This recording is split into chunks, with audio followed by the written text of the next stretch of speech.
Good morning, good morning. Happy Friday. Welcome to Breakfast with Bridgett live here streaming on News 6 Plus and clickorlando.com. I'm your host, Bridgett Ellison. It is finally Friday on this June 28th, 2024. Can't believe that June is almost over. It's crazy, but we are getting ready for the weekend.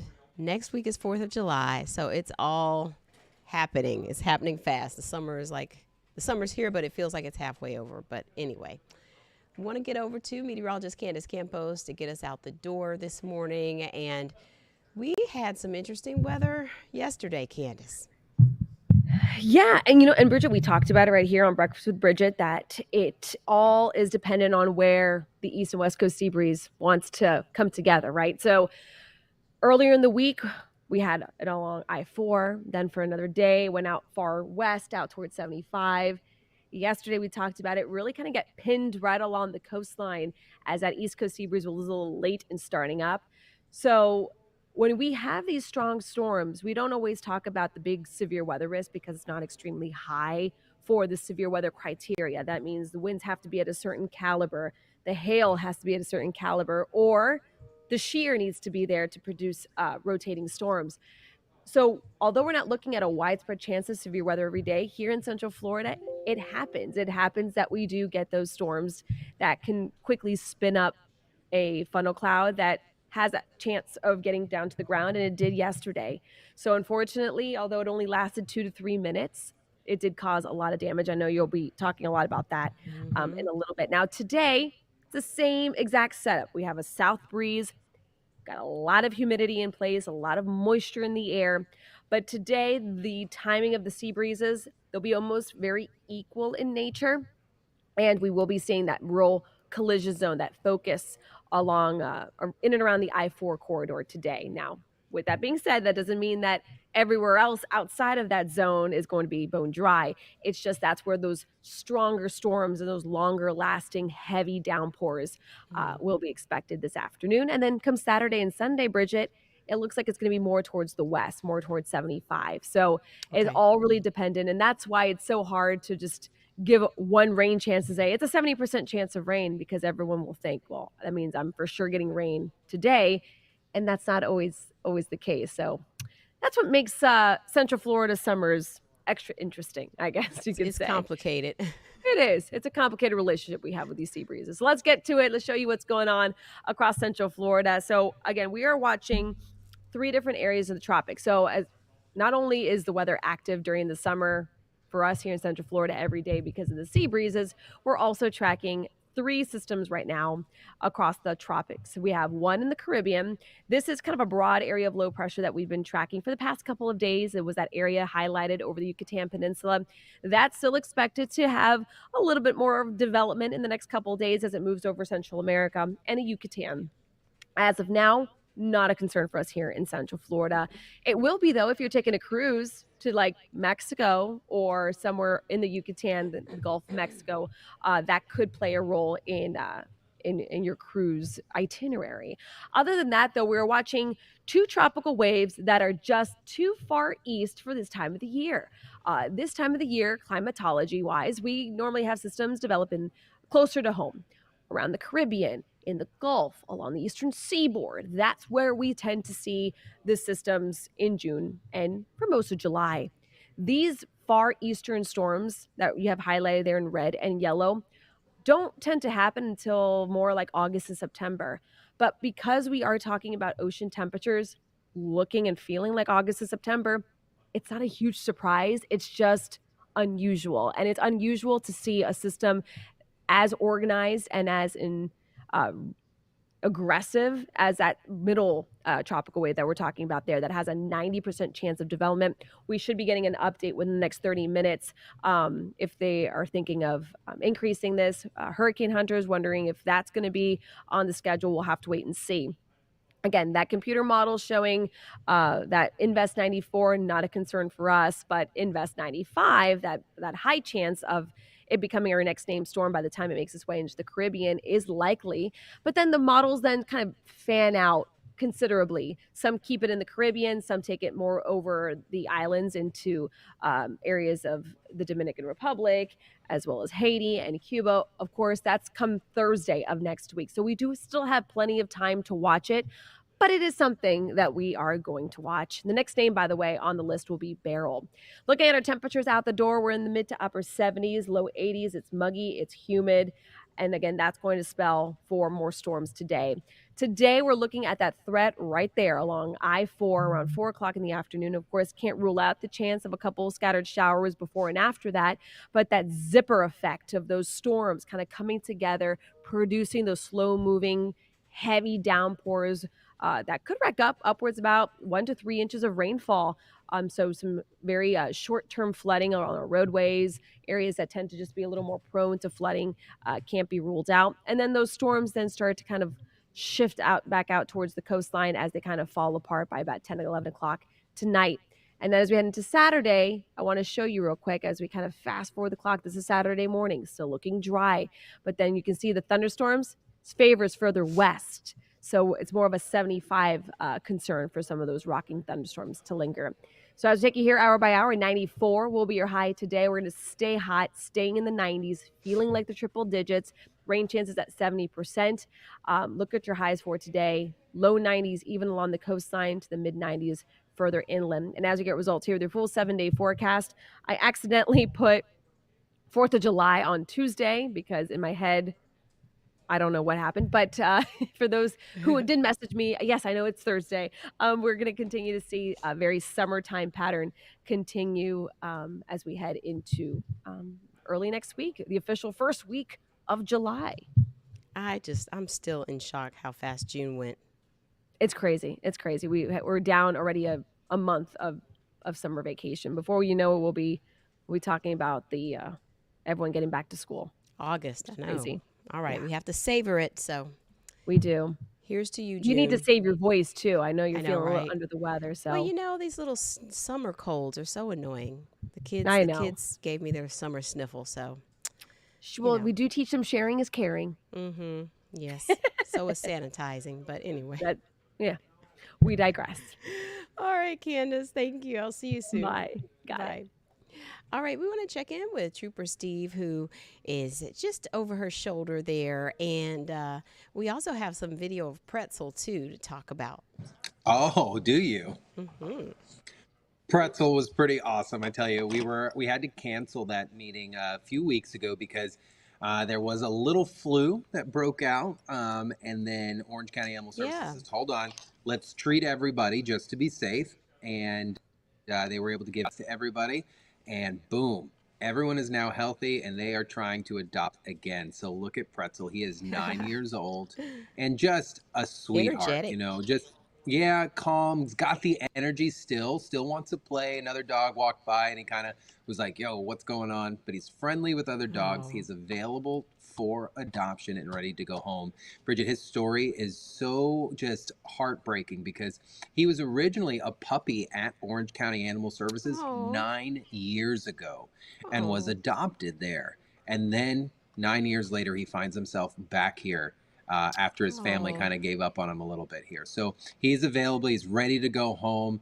And there's so many other dogs. They currently have a special going on right now called a destination special. And any dog or cat that is there that has a destination name, it's free.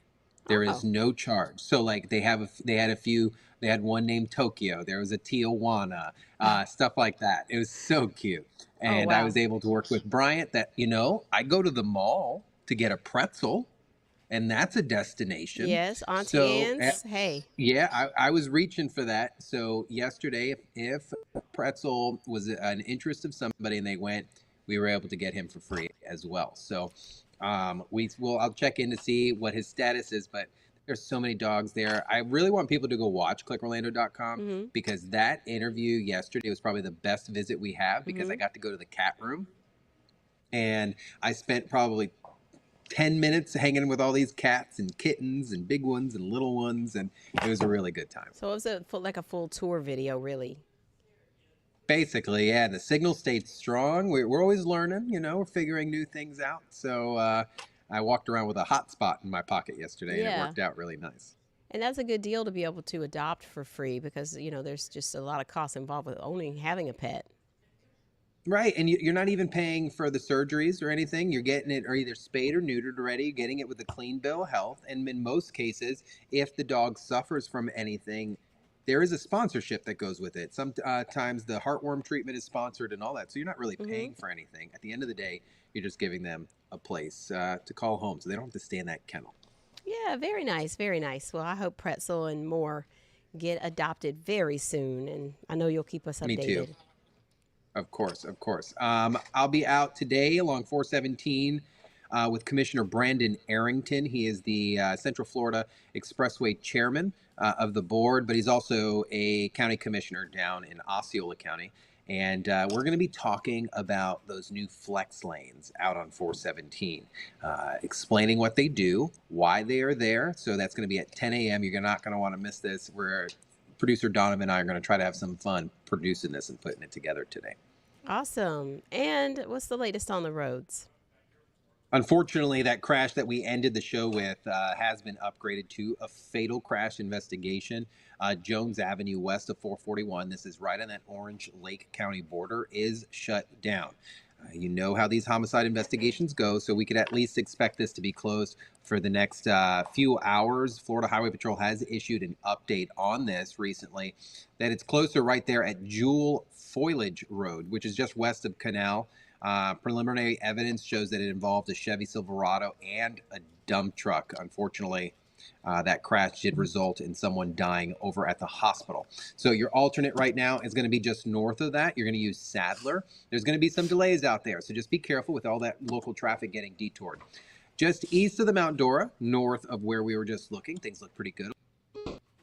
And State Road 40. And then if you're cruising out there, just take it nice and easy on this Friday. No bad weather out there, at least for right now. Meteorologist Candace Campos pinpointing and giving us that information for later on. I-4 up to speed, and your drive times looking real good this morning. 32 minutes, Champions Gate to downtown with no slowdowns as you make your way into that downtown area. So minor crash here at John Young Parkway and 417.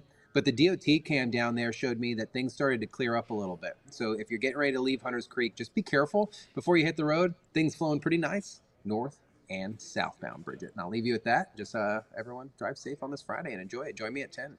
All right, we'll see you then. Thanks, Steve. Bye. Bye. So, like we mentioned in weather news, a tornado did touch down in part of Brevard County yesterday, so there will be lots of cleanup happening there. Thankfully, no injuries reported. News 6's Mark Lehman has more on this storm that caught so many people by surprise. When I came out, then I found everything like that. It's like big tornadoes just passed through, took off most of the houses. Neighbors describing the damage left behind after severe weather swept through this neighborhood near Sarno Road in Melbourne. Roofs were ripped off homes and trees uprooted just before 6 last night. I heard a big bang. I thought it's like twister. I'm gonna get blown away with it. A National Weather Service survey team says it was a brief EF0 tornado that was on the ground for 2 to 3 minutes. Taylor Brown spoke with News 6's Troy Campbell about his experience. Sitting at home, and then just this crazy amount of wind came through. It's like we were basically in the tornado, I think. According to early reports, the tornado was 75 yards wide and carved a path of about a quarter mile through the neighborhood. All right, so we'll keep you updated on what's happening there in Brevard County today. I also want to recap in Results 2024 News what happened with the debate last night. Of course, President Biden and former President Trump went head-to-head, and there's lots of reaction from this debate. Jared Hill has more. In a presidential debate rematch 4 years in the making, a stark contrast in style and tone. People are coming in and they're killing our citizens. So what we had to do is try to put things back together again. Out of the gate, President Biden's voice faltered. We brought out... The 81-year-old spoke quietly and several times seemed to lose his train of thought. If we finally beat Medicare...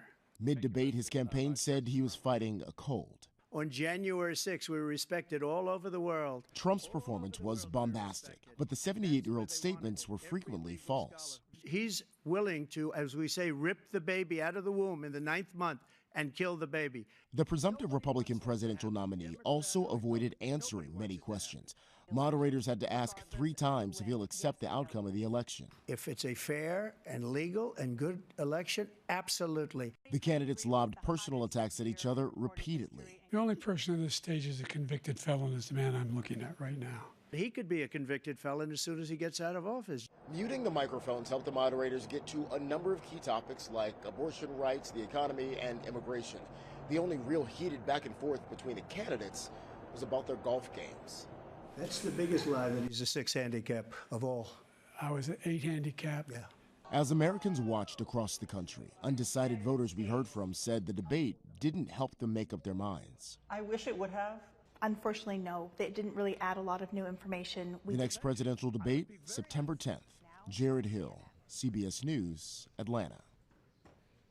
That seems like that's a ways away, but we'll keep you updated on Results 2024 news as it comes out. Want to get a preview of upcoming podcast Black Men Sundays with Corey Murray, the host of Black Men Sundays, also News 6 photojournalist. Hey, good morning, Corey. Happy Friday. Happy Friday. How you doing? I'm doing all right. Got a little cold I'm getting over, but other than that, happy it's Friday. Definitely. Me too. You know, every day is Friday for me. So even Monday is a Friday. So, you know, Black Men Sundays, I'm really excited. You know, on our show, we have a lot of business owners, a lot of CEOs come on our show. But what happens when you get a CEO that teaches CEOs? So I said, okay. So I spoke to Ted Santos, the founder and CEO of the Turnaround Investment Partners Company in New York City.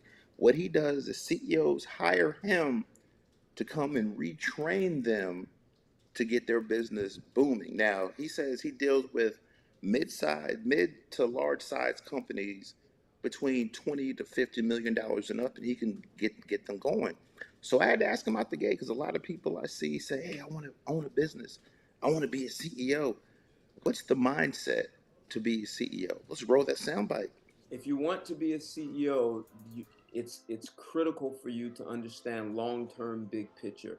It's critical for you to understand that a major part of your job is you're in the business of possibility. When you accomplish something, then look at what's possible next, what's possible beyond that. It's critical that you have leadership skills that allow you to coach people up and get people to the next level. That one of the problems I see with CEOs is that they'll grow from 0 to 20 million. And these are really smart Ivy League educated people, and they know how to do everything better than their direct reports. So instead of them coaching their direct reports up, they do too much. And when they get to 20 million and want to get beyond it, their executive team is not competent because the CEO was too smart. He did everything. So then he has to fire those people, and he grows to, let's say, 60 million. And he still has that same mindset of doing everything. And then he has to fire those people and hire new people for the next. But the best CEOs will know how to coach their people up and grow at each level. So because it's expensive having to fire people who have been with you from the beginning and then hire new ones and then fire them. And so each revenue milestone, you're hiring people who know how to handle the next level. Definitely. And, you know, Bridgett, we're giving you the flavor this morning. I have one more soundbite, because when I asked him the question, I said, because when I was looking in his bio, it said his job is to come in and be a disruptor for companies. C-suite executives hire him. In the middle of chaos, keep your head. What are the things you want to accomplish? How to delegate. And then you're asking people to do things they don't know how to do. So how do you coach them up so they can do these things? And then they volunteer to take on even bigger things. So I took that and transferred it to my professional life. So when I was leading, I had that same mindset of the company's in chaos, and I knew I've seen worse than this. So, and I survived that. So I'll definitely survive this. So what do I need from my people? And when they came to me with problems, I knew how to coach them up so that I basically made myself obsolete. And this is something that a CEO needs to understand. the faster you can make yourself obsolete, that your people don't need you for like 90% of things, you can work on growing the company to the next level. You can focus on these possibilities and differentiating yourself in the marketplace, whether it's acquisitions, new property, whatever it is, new client, new kinds of clients, new services. When you can make yourself obsolete and your people are able to accomplish things without running to you to put out fires, because the last thing you want to do as a CEO is be a fireman putting out fires all the time. There you have it. Black Men Sundays just drops this Sunday. I'm going to move it from midnight till about 6 to 7 a.m. Okay. Featuring our brother CEO Ted Santos. Big show. Like I said, this brother's an entrepreneur, a CEO, corporate advisor.